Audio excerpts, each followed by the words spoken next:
हाय दोस्तों, welcome to my YouTube channel Nancy success classes. आज हम सभी लोग क्लास 12 के कुछ महत्वपूर्ण जीवन परिचय को पढ़ेंगे जो हर बार ही बोर्ड एग्जाम की परीक्षा में पूछे जाते हैं। तो देखिए दोस्तों, आज हम सभी लोग वासुदेव शरण अग्रवाल जी का जीवन परिचय पढ़ेंगे जो हर बार बोर्ड एग्जाम की परीक्षा में पूछे जाते हैं। देखिए दोस्तों, आज हम आप लोग को बताएंगे कि जीवन परिचय कैसे लिखा जाता है और जीवन परिचय में क्या क्या हेडिंग डाली जाती है। आप उसका बहुत ही ध्यान दीजिएगा और हमारे वीडियो को ज़रूर देखिएगा क्योंकि यह 5 नंबर के पूछे जाते हैं और हमारा यह वीडियो देखने के बाद आप सभी लोगों का 5 नंबर पूरा हो जाएगा। तो देखिए दोस्तों, हम लोग यहाँ पे हेडिंग डालेंगे जीवन परिचय। तो इसमें लिखेंगे वासुदेव शरण अग्रवाल जी का जन्म 7 अगस्त 1904 ईस्वी में लखनऊ के प्रतिष्ठित वैश्य परिवार में हुआ था। इनका बचपन लखनऊ में ही व्यतीत हुआ था। बचपन से ही ये कुशाग्र बुद्धि के थे।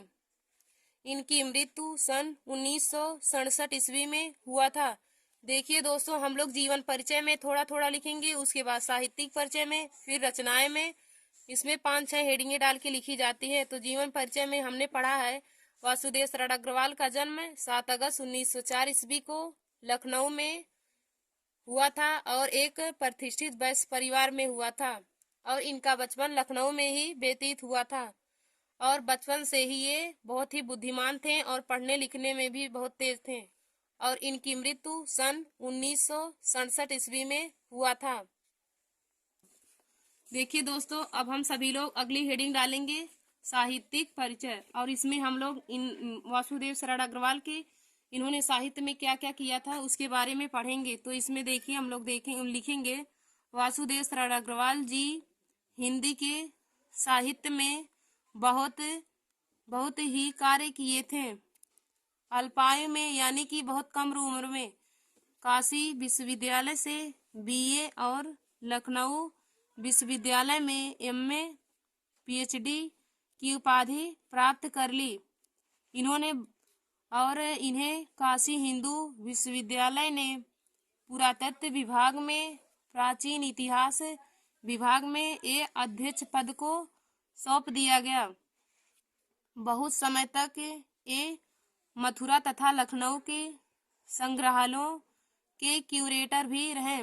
देखिए दोस्तों, साहित्यिक परिचय में हमने पढ़ा है कि वासुदेव शरण अग्रवाल जी साहित्य में बहुत ही भूमिका निभाए थे और इन्होंने बहुत ही कम उम्र में बीए काशी विश्वविद्यालय से बीए और लखनऊ विश्वविद्यालय से एमए पीएचडी की उपाधि प्राप्त कर लिए थे तथा इन्हें बहुत जल्द ही प्राचीन इतिहास विभाग में अध्यक्ष पद पर सौंप दिया गया था और बहुत बहुत समय तक ये मथुरा तथा लखनऊ के संग्रहालयों में क्यूरेटर भी रहे। अब दोस्तों, हम लोग आगे देखेंगे कि इन्होंने कौन कौन सी रचनाएं लिखी थी। तो इनकी पहली रचना है पृथ्वी पुत्र, दूसरी है कल्पलता, तीसरी है कल्पवृक्ष, चौथी है कला और संस्कृति, पांचवी है मातृभूमि, छठवीं है वाग्धारा।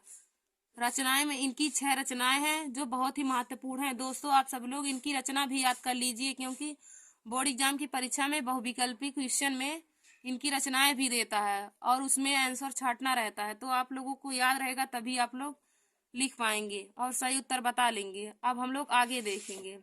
इन्होंने अगला हेडिंग है भाषा। अब हम लोग देखेंगे वासुदेव शरण अग्रवाल जी की भाषा कौन सी थी।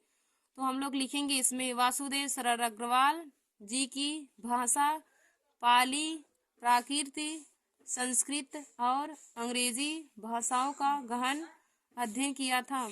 इन्होंने संस्कृति, अंग्रेजी, पाली और प्राकृतिक भाषाओं का गहन रूप से अध्ययन किया था, यानी बहुत ही अच्छे से इन्होंने उस पर अध्ययन किया था और इनकी भाषा शुद्ध, परिमार्जित और खड़ी बोली थी। इन्होंने अपनी भाषा में शुद्ध और खड़ी बोली का भी प्रयोग किया है। अब आगे हम लोग हेडिंग देखेंगे शैली। इन्होंने कौन सी शैली का प्रयोग किया है।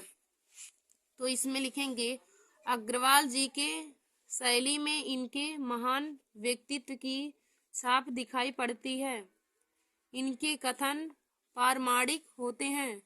इनके शैली में आत्मविश्वास की झलक दिखाई देती है। इनके शैली में आत्मविश्वास की झलक दिखाई देती है। अगला हेडिंग है और लास्ट हेडिंग है साहित्य में योगदान। इसमें हम लोग देखेंगे कि इन्होंने हिंदी साहित्य में कौन सा योगदान दिया है। तो देखिए दोस्तों, इसमें हम लोग लिखेंगे वासुदेव शरण अग्रवाल जी का हिंदी साहित्य में बहुत ही महत्वपूर्ण योगदान था। ये हमेशा ही हिंदी साहित्य की सेवा करते रहे। देखिए दोस्तों, आप सभी लोग ऐसे ही हेडिंग डालकर बोर्ड एग्जाम की परीक्षा में लिखिएगा। पहला हेडिंग रहेगा जीवन परिचय, दूसरा हेडिंग साहित्यिक परिचय, तीसरा हेडिंग रचनाएं और चौथी हेडिंग भाषा, पांचवी शैली और छठवीं हेडिंग साहित्य में योगदान।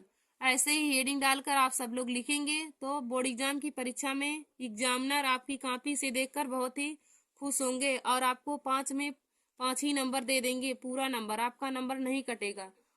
और देखिए दोस्तों, एक बात का ध्यान दे दीजिए, आप सभी लोग बोर्ड एग्जाम की परीक्षा में कलरफुल स्केच का यूज नहीं करेंगे। आप लोग सिर्फ ब्लैक स्केच से यहाँ पे हेडिंग डालेंगे और नीले और काले पेन से यहाँ पे लिख लेंगे। जो इसमें सन दिया रहता है तो आप सब लोग उसको काले पेन से लिख के उसके इन्वर्टेड कामा में लिख लीजिएगा, क्योंकि ऐसे लिखने से बहुत ही अच्छी कॉपी दिखती है और एग्जामिनर अच्छे मार्क्स देते हैं आप सभी लोग को। और रचनाएं भी काले पेन से लिख लीजिएगा। धन्यवाद दोस्तों। ऐसे ही हमारे वीडियो को देखने के लिए आप सब लोग हमारे YouTube channel Nancy success classes को सब्सक्राइब कर लीजिए।